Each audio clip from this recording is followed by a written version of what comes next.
Okay, so here we go. We're going to make the levain, and we're going to start with the sourdough starter. And here is my sourdough starter, and I want to show this to you. And you can see, hopefully, that it's really nice right now, very fermented. You can see all the bubbles here on this side. Whoop, let me get it down. There you go. You're gonna, if you start making sourdough bread, you're gonna hear a lot about starter and the right time to use it and various ways that you can test to see if it's right. Basically, I don't worry too much about that stuff right now. I guess I've gotten used to knowing what it should look like, but it should be very fermented. Usually the top is kind of bowed up a little bit, you know. If it starts gradually going down, then it's on the downside, and still can use it. But this is just really this is perfect. So what we're going to do here is we're going to put in my bowl a half cup of cool water, just like that, and then my recipe that I've come up with calls for about 3/4 of a cup of starter. I like to use more than that. I just like more starter. It gives it better flavor, I think. So I'm just gonna spoon out some here, just scrape it on out. And I would guess that that's about a cup. You can see it's very thick, very sticky stuff. So then we need 1 cup, for my recipe, of bread flour. So get a cup here. And you probably have noticed in this and maybe other videos you've seen, I don't measure precisely. I don't sift the flour. I don't scrape off the top to get an exact cup. It's just not my style. I know there are people who do that, who insist that you have to do it that way. I just don't believe it. I get good stuff just doing it the more sort of casual way, and I find that to be satisfying for me. So you can do it either way you want. We also need a half cup of whole wheat flour. There's about a half cup of whole wheat flour. So we've got that going for us. And we want some salt. And as I've mentioned before, I usually use kosher salt. I don't know why I use kosher salt, but I do. It's just the way I've been doing it for so many years. So there you go. Half a teaspoon, sorry, of kosher. Now we're gonna mix this up, so I'll grab myself a nice wooden spoon here, and we'll mix this up real well. And usually I have to add a bit more water because it gets just too dry. And I'll show you this. You can see that's pretty dry. I could still mix some of that flour in, but it's too dry. So let's do just a bit more water till we get it the way we want it to be.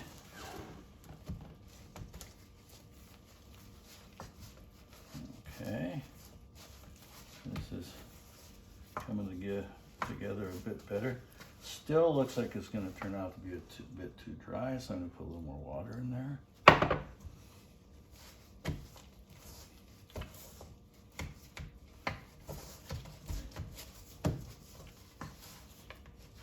A lot of times I have to really kind of stab it and pull it and push it. Just keep mixing it till it's, you don't want it to be wet, okay? Definitely not wet. So try to keep it relatively dry.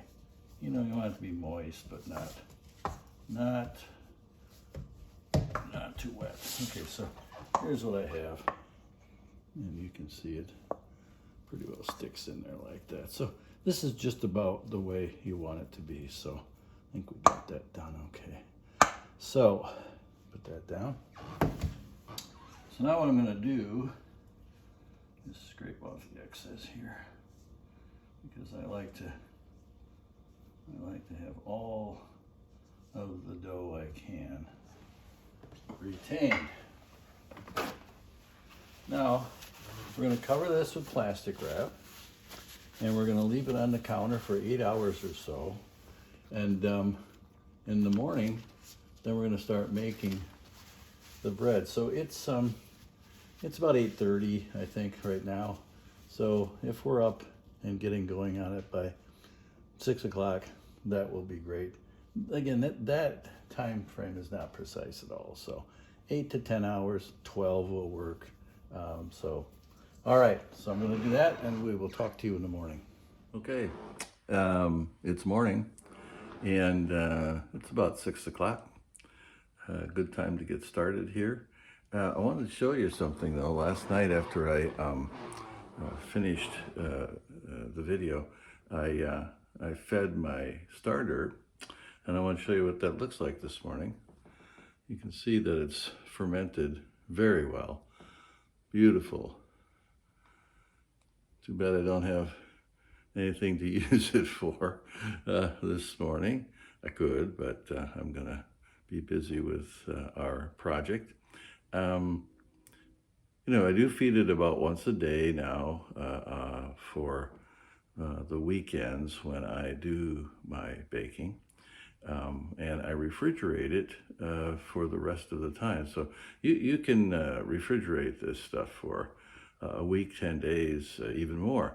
And then you don't have to feed it every day. So keep that in mind. Okay, so what we're going to do now is we're going to take a look at the levain that we put together last night. And we're going to do the mixing of that with the rest of the recipe.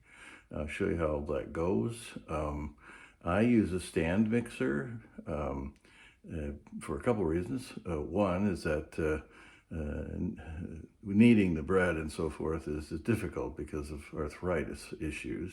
The second is that it's a lot easier to do it with the stand mixer. And the third is that the stand mixer, because of the power that it has, allows me to incorporate a flour into the dough until it's really the way I want it in terms of being quite dry. So it works well. It's going to be a little noisy, so I'm not sure how that's going to work here with the video. But because I do need to kind of show you some things while it's running, but we'll get to that. We'll see how it goes.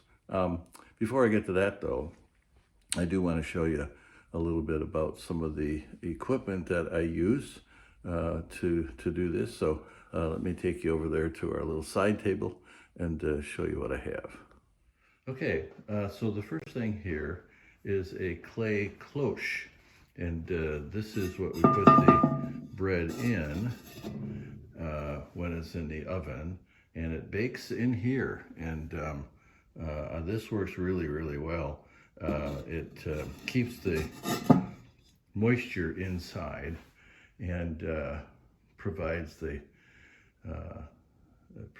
loaf with a nice crust. So this I got online. You can buy these lots of places. So a lot of people don't use them. See my tennis shoes over there. They will use simply a pizza stone, baking stone, or I suppose some people just use a tray. I'm not sure, but this is what I use, and it works really well. This is called a banneton. It's the bread mold, essentially. It's where the dough does its last proof, and it's the thing that causes some of the sourdough that you've seen to have that sort of spiral effect on the outside of it, and it also causes it to be in sort of the shape you want it when you put it in the oven. So, and this is lame razor blade on the end of a little device here that people often use for scoring the top of the loaf once they put it in the oven, or prior to putting it in the oven actually. Usually, although you're putting it on a pizza stone, it probably would be in the oven. In any case, to make places for the steam to leave the loaf. Some people make little designs with it. I don't use it. I'm putting it out here just to kind of show it to you. I prefer the loaf to have a more rustic look, to make its own pathways for the steam to come out the top. And I like the look of that quite a bit. So I won't be using that lame today. Okay, well, let's take a look at the levain that has been sitting here on the counter since last night. Take that off. And that's what it looks like. It's very thick, very sticky, and as you can see, it has expanded quite a bit. So we're gonna use that. Now, my stand mixer is where I'm going to put the other ingredients. So let's do that. First, I'm going to need 1 3/4 cups of bread flour. So let's put that in. And this is my 1 cup measure. There's 1 cup. And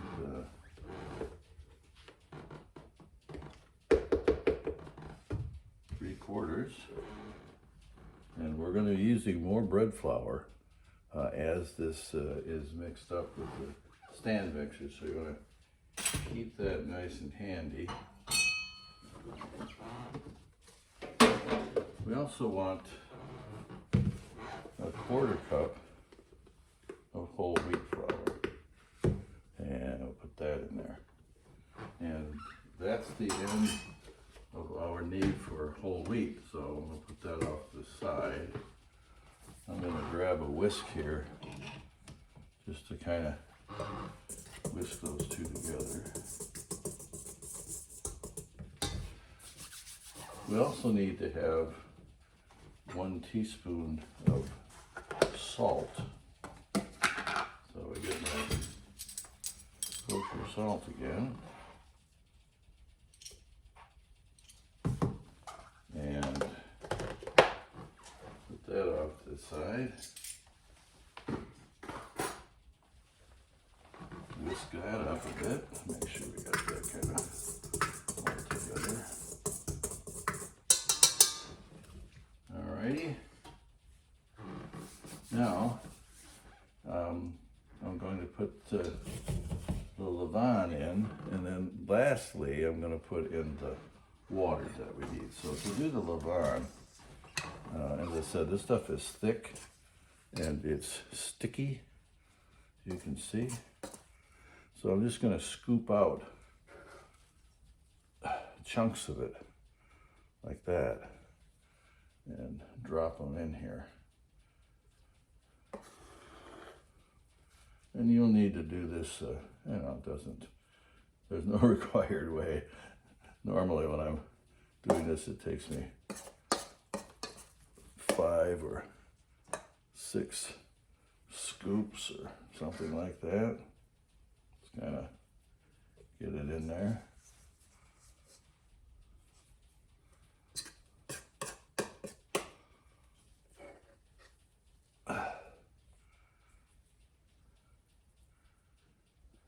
This does all mix up though. I mean, it is quite thick, but it will mix up. So let's put that off to the side. Okay, so you got it looking something like that, which doesn't look too appealing at this point. So now I'm going to add in the water, and that's 1 1/4 cups of water. Put this this back on the stand. I will attach the bread hook, raise it up, and we're going to run this at a relatively slow speed, you know, between really slow and medium, and just let it mix. Now I use a spatula to sort of help get the flour and so forth away from the sides. You don't have to do that, it'll let you get it itself. And if you're doing this, be careful that you don't let the hook catch hold of this.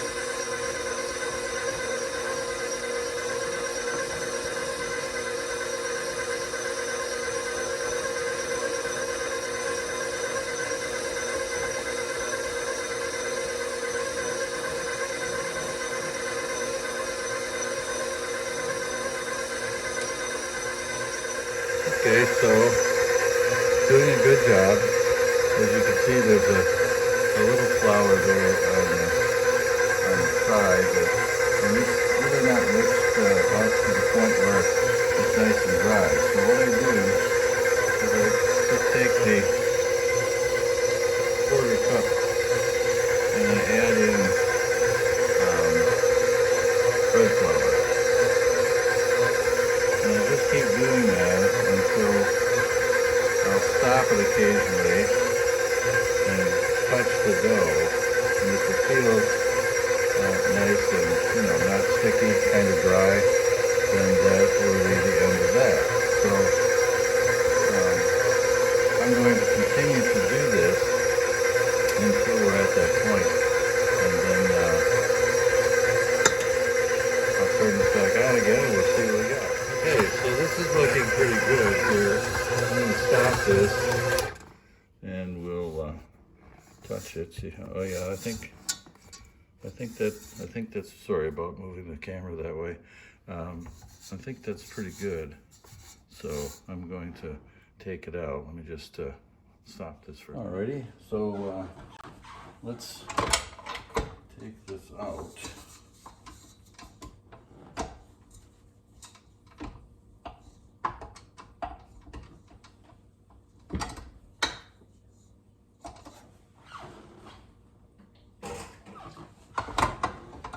And what we're going to do is I'm going to put it into this other bowl, and we're going to have just a little bit of bread flour in the bowl. We're not going to need a lot, but we'll put some in there.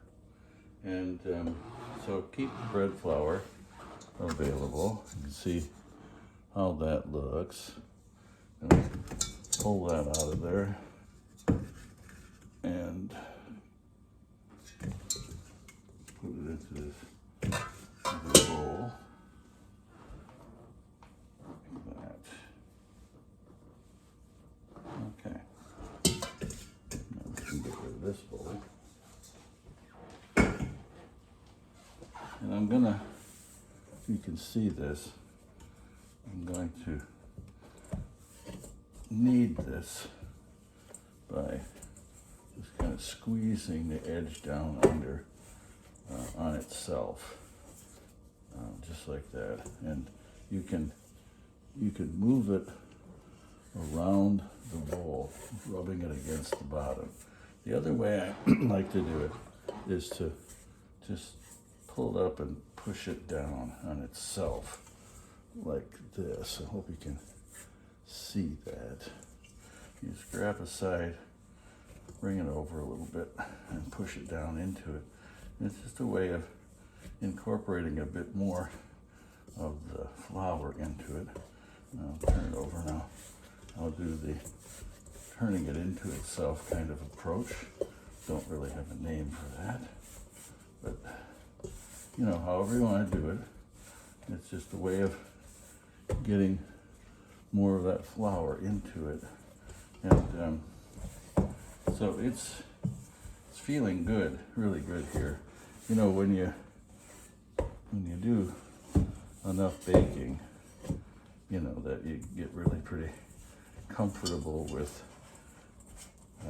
with the process. You can, you feel, you can feel how the dough is, and you'll know by that feel, that it's where it needs to be. So, yeah, anyway, now what I'm going to do is I'm going to cover this with plastic wrap, and I'm going to let it sit here on the counter for about an hour and a half, and let it kind of do its thing and increase in size. And then we're going to do a process called stretch and fold, which I have demonstrated in other videos, but I'll demonstrate again in this one. And we're going to do that about 3 times. And so, well, this takes a while. Depends kind of how things go. Today's a nice rainy day. I'm not sure. My older sister used to know how the various kinds of outdoor temperatures and humidity and all that would affect dough. She was really very good with that. I don't know that, so I'm assuming this will go as it usually does, but we'll see. So, cover this, leave it, and then we'll be back to see what it looks like. Here we are. It's been about an hour and a half. It's about 8 o'clock in the morning, so we're gonna do a little kneading that's called stretch and fold. At least that's what I call it, because that's in fact what we do. So I'm gonna take this off, and I always put this up on the upper cabinet here so I can use it again later. Now what I'm gonna do is get my hand wet, and then we're gonna do the process. All right, so we pull you see this here, we're pulling this away from the sides of the bowl, like that, okay? Okay, once you have that pulled away, then you grab hold of it. You notice that this is hard for you to see. Let me change the position of this camera. Thought I had that all figured out, but I didn't count on my arm being in the way. So essentially, you pull the dough away from the sides until it's pretty well free. It's still a bit sticky, so it's sticking a bit, but it's now something we can work with. So again, I get my hand wet, and I reach in and reach down below, about into the middle of it at the bottom, and pull it up, and then fold it down. Okay, then we're going to do this 4 times, so we assume it has 4 sides, even though it's round. Pull it up, fold it over.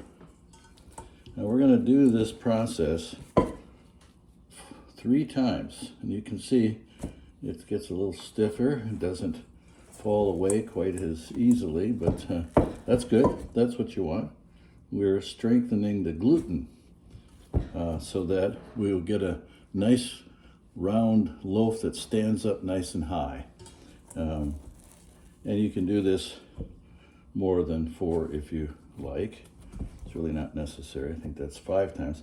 Okay, so now we have it back in there, and it's deflated just a little bit, but it's still nice and stiff. Now as we go through this dough is going to get much more soft, as you will see in the future. But right now, this is just about the way we want it to be. So I'm going to put the plastic wrap back on it, like that. And we're going to let it sit here on the counter for another hour or so. I'll kind of keep an eye on it, and when it looks like it's ready, we'll do another stretch and fold. Well, it's been about 90 minutes. It's 9:30, and so we're going to do another stretch and fold. I wanted to mention something that there are websites and videos and so forth that will recommend you do a stretch and fold every 20 or 30 minutes.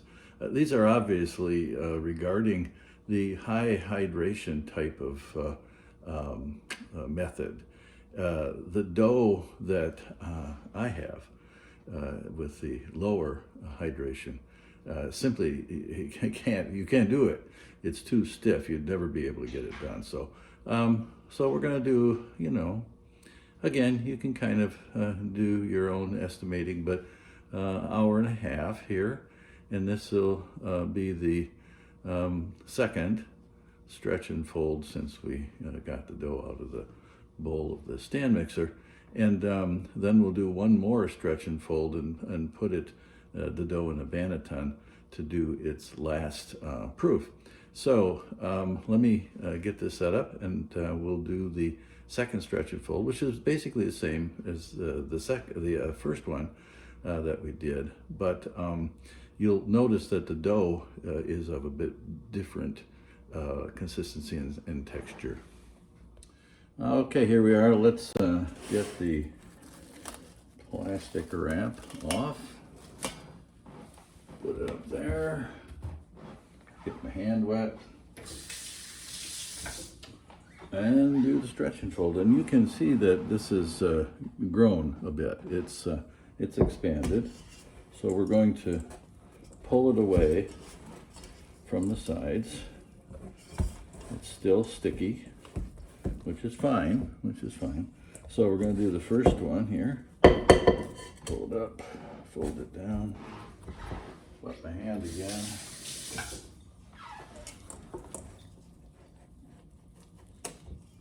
There we go.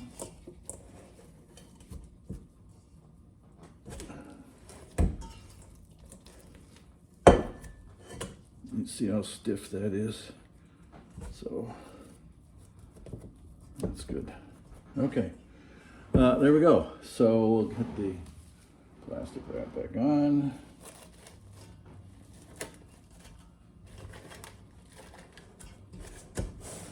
Let it sit for another hour and a half. Do it again. Well, welcome back. It's been about an hour and a half, and it is now just exactly 11 o'clock in the morning. So we're making good progress. We're going to do the last stretch and fold, which I'll show you, about the same as the other two. And then we'll be forming the dough into a nice tight ball, putting it in the banneton, and I'll show you how to kind of set that aside in the way that I like to do it, so that it doesn't dry out much in the hour and a half. We're going to have to wait for it to rise to the appropriate level. And then we'll be doing the last wait before we bake it. So it's looking good. I think we're really on the right track here today. So let me get this put on the tripod and show you the stretch and fold and so forth. Well, here we go. I'm gonna take this off for the last time and get my hand wet, and we'll do the final stretch and fold. Just lifting it up and down as we have before.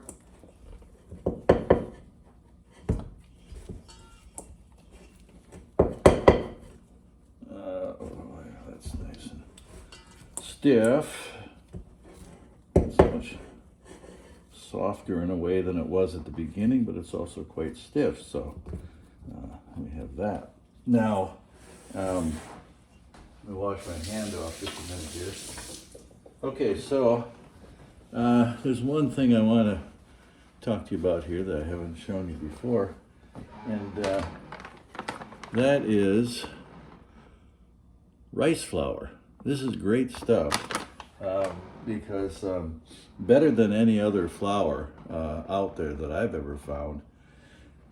This helps the it helps the dough to not stick to the banneton, even if it's higher hydration dough. And you don't want it sticking to this. It's going to prove in here for the last time. You don't want it sticking to this, because when you turn this out to have it go into the cloche or whatever, the bread doesn't stick to this and tear off, and that just makes a bad loaf. So I'm going to show you that, but that rice flour is great. There's white rice flour, brown rice flour, and various other makers, but this is the one that I use. Now what I'm going to do is put some of this rice flour here on the counter, so I can use it to put the dough onto. So let's get the dough out of here onto the rice flour. Now the way that I like to do this is to take the dough and kind of just roll it around a bit on the rice flour, because what we're going to do now is we're going to shape it into a ball. But before we do that, we're also going to put rice flour on the banneton. Now after you use the banneton, then what I do is I have a stiff brush and I brush the flour out of that's remaining once the loaf comes out, so that these little spaces here between the this material, what is this stuff? It's anyway, I'll think of it. You get 75 and you start losing your mind. This is bamboo, I think. Anyway, so you just sprinkle the inside of this with this rice flour.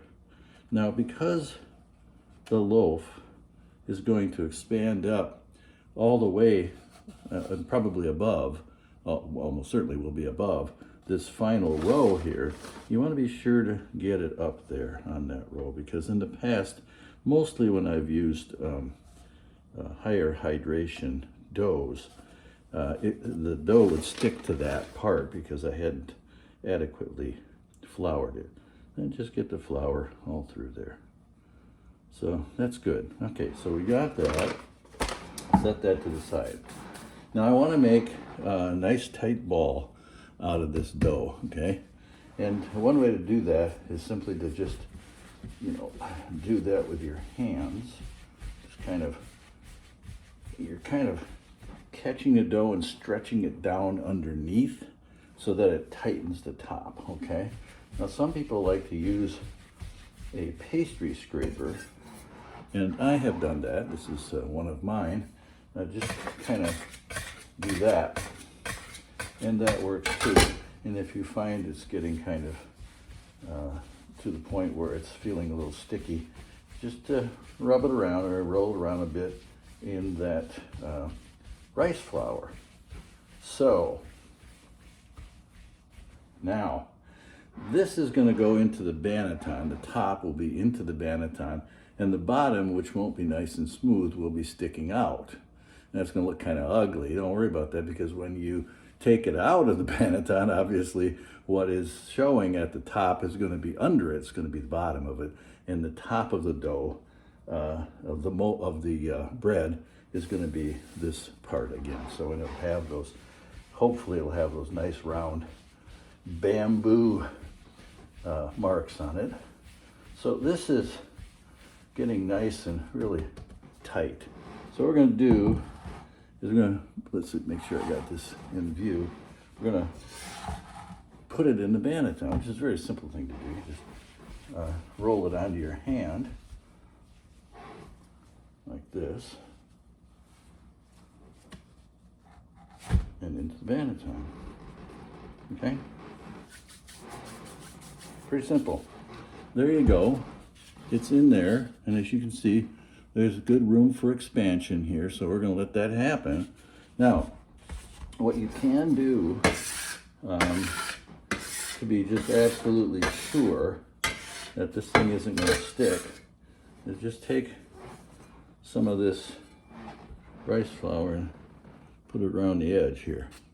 Don't know if you could see that, but just to put it around the edge here, okay? All right, now, because I don't want the dough to dry out anymore, and because it's going to be sitting on the counter for like an hour and a half, this is the little technique I like to use to keep it right at the moisture level it currently is. I take a larger bowl with sides that are quite tall, put the banneton in it so that it's sitting down below the surface. It's probably down a couple of inches here. Then I want to grab a towel. Okay. And what I'm going to do is wet it. soak the center of it, so when I put it over top of it, there's moisture here, okay? It's wet, and hopefully that'll keep it from drying out. So let me do that. I'm gonna turn off the camera and take care of that, and then I'll get back to you and I'll show you a little bit more. There is the bowl with the very wet, not very wet, I wrung it out, but the wet towel over it so that we don't get a lot of drying. I put the cloche into the oven, and you can see I removed the middle rack there. And I like for the cloche to be good and hot when we bake the bread. So we're gonna preheat it to the oven and the cloche to 475 degrees. And so because the dough is gonna rest for and rise for an hour, maybe hour and a half, we'll check it occasionally until we think it's ready. And it will be ready when it is well up above the rim of the banneton. So in my opinion is, it doesn't hurt for the cloche and the oven to get the temperature fairly quickly and then remain at that temperature for a long time.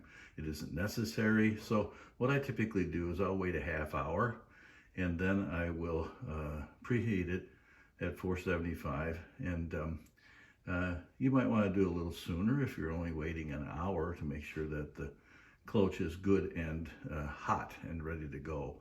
So anyway, we'll stop now, and then we'll keep a watch on it, and when it's ready, we're gonna do the deed. So we'll stop here. I think we're ready to go. It's been about an hour and a half, a little bit less than that. So what I'm gonna do is get the bread out of here. I'm hoping you can see this okay.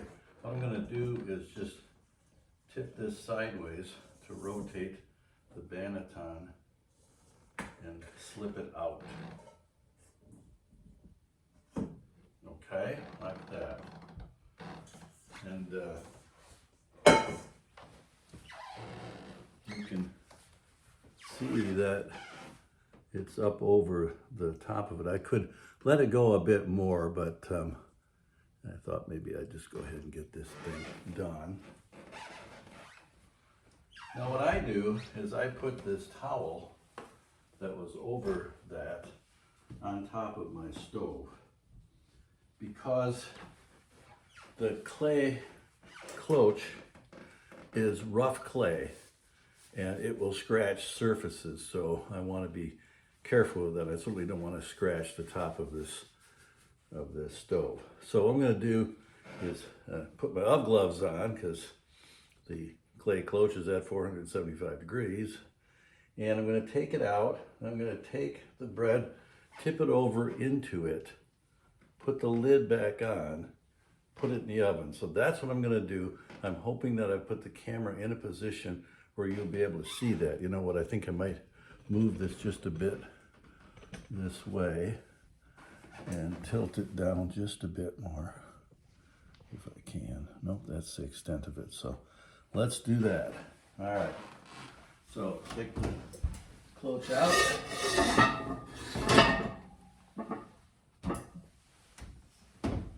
Put the lid off to the side. And now I'm going to take this and turn it over inside. Now, when you put something like this bread into a really hot oven or cloche, it gets oven spring. In other words, it's going to really expand a bit, and that's good. That's what we want. So let's see if I can pull this off as I usually am able to. So I just take this, get my hands on it so that I can easily turn it upside down with one move. Do that, put the lid on, put it in the oven. Now, sometimes, well, let me just turn this off. Sometimes when you turn that dough out into the cloche, your fingers will hold it back or push it in or whatever. And if you're not careful, you might have it become misshapen a bit. I think I might have done that a little bit with one side. We'll see when it comes out what it looks like. Not a problem, really. Doesn't have to be perfectly round. What's important is the flavor, and it will be good. I can tell you that from lots of experience. So I'm going to stop videoing now, and you should set the timer for 20 minutes, which I have not done. There, I did it. Too focused on getting this video right. Anyway, the timer's set for 20 minutes, and that is not precise. 20 minutes is 23, 25, whatever. Then we're going to take the lid off, and I'm going to insert a thermometer probe so that we know when it comes up to the correct temperature, which I like to have at 205 degrees Fahrenheit. Then we will bake it after we take it out and so forth in the 20 minutes and put the probe in until we get to 205 degrees. And we do that without the lid on the cloche. If it starts getting too dark for you, just put some aluminum foil over it, and that should retard the browning. Also, the other thing I do, which I haven't shown you, but I will, is I have a round trivet, metal trivet, that is for baking, and it will fit in the bottom of the cloche. And the reason I do that is if I leave the bread in that cloche sitting on the clay for 30-35 minutes, it tends to get really way over brown, much more than I'm okay with, and really hard to cut. So that trivet keeps it up off the bottom of the cloche, and that helps it to not get so brown and so hard. So I will try to remember to show you that. But now we're going to wait 20 minutes, and then we're going to continue on. And while I'm waiting the 20 minutes, I'm going to take the Banneton and my stiff bristled brush, and I'm going to brush all the excess flour out of it. Well, let's see if we can take a peek at the loaf, see what it looks like. I hope this is a good spot for the camera. It's kind of hard to figure out how to do this.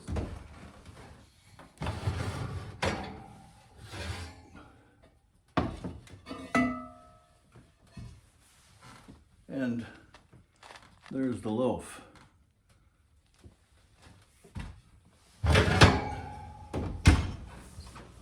All right, now let me show you this. This is my trivet. See, it's round there, that I put in the bottom of the cloche. So I'll take the top off, tip this over to get the bread out, and you can see the bottom is not too brown yet. And you can also probably notice that the loaf is just a little bit deformed where my hand didn't leave it quickly enough. But we'll put this back in now, and then we're gonna, let me turn this over here, and we're gonna put it back in the oven.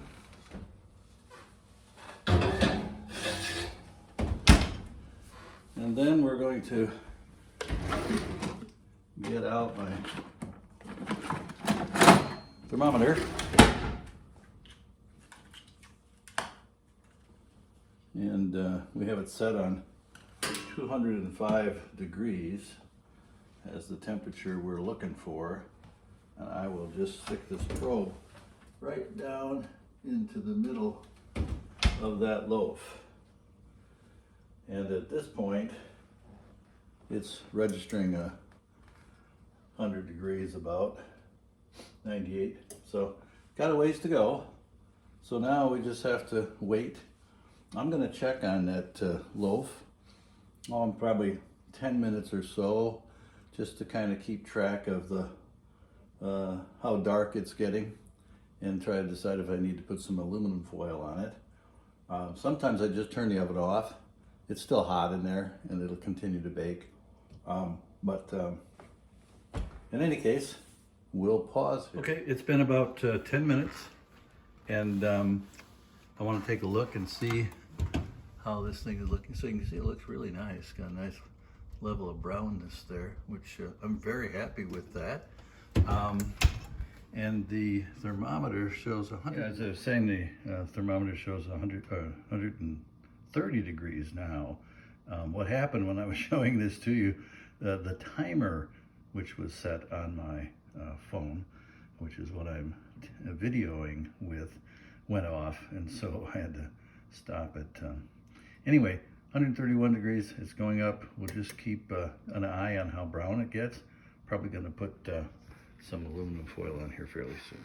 All right, well, the thermometer has gone off, indicating that we're at 205 degrees. So I'm hoping that this position for the phone / camera is gonna allow you to see what you need to see. So first of all, let's get this probe out of here. Put that over here.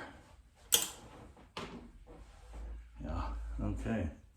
So now, so I'm gonna take it off and we're gonna get it out, and then I'm going to use my brush. Now, I had said before a stiff bristled brush, and I realized that what you, get down here, what you may have pictured in your mind is some sort of, wire brush for getting rust off of your metal tools or something like that. But it's not, it's just a, natural bristle brush, just stiff enough to kind of clean out that flour from inside the banneton. But I'm also going to use it to brush the flour off the outside of the loaf. So it's a handy little thing.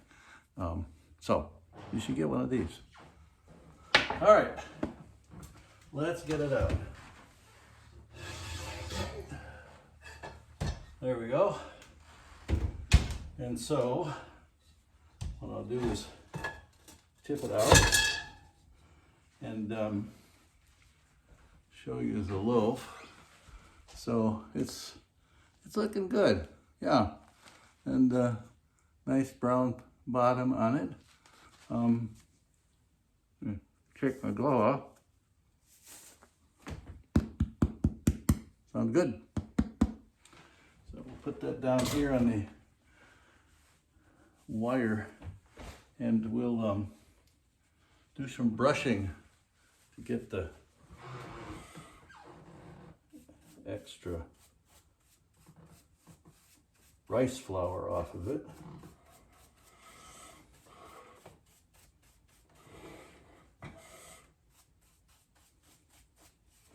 And this one only split open in one place, right here.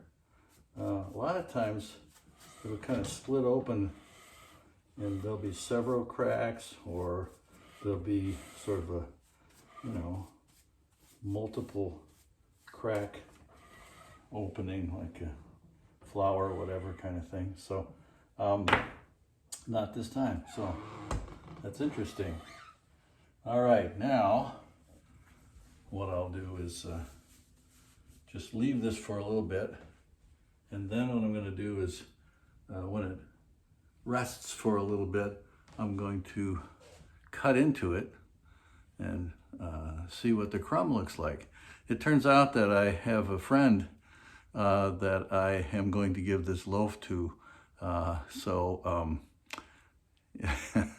it won't be a whole, I'll take the whole thing to her, but it's going to have that side cut off of it. I think she'll be okay with that. So we'll get to that in just a few minutes.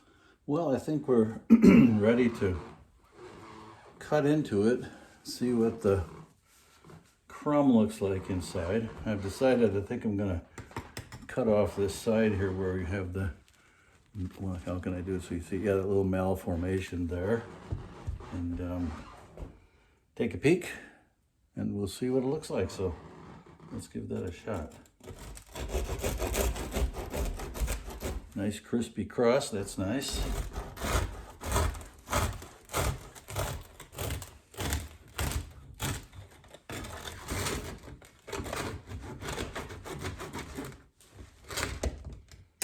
All right.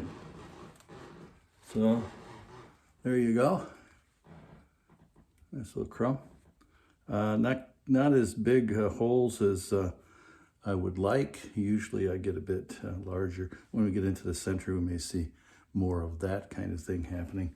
Although a friend of mine once said that if the holes are big, then your peanut butter and jelly falls through. So, I mean, I guess there's an advantage to not having the big holes. So, that's my method for making sourdough bread. And as I said, it turns out well and it tastes good every time. So, you know, give it a try. It does take a long time, obviously. It's almost 2 o'clock in the afternoon. I started at 6, so we're looking at about 8 hours. But with the hour and a half time between the stretch and folds, you got time to do, you know, chores around the house, laundry, run an errand. You know, the time is not precise. So if you get back at an hour and 45 minutes or so, that'll work fine. Yeah, so it's worth it, I believe. And so that's the end of this. I hope this was instructive, and I hope you'll give it a try and see how it works for you.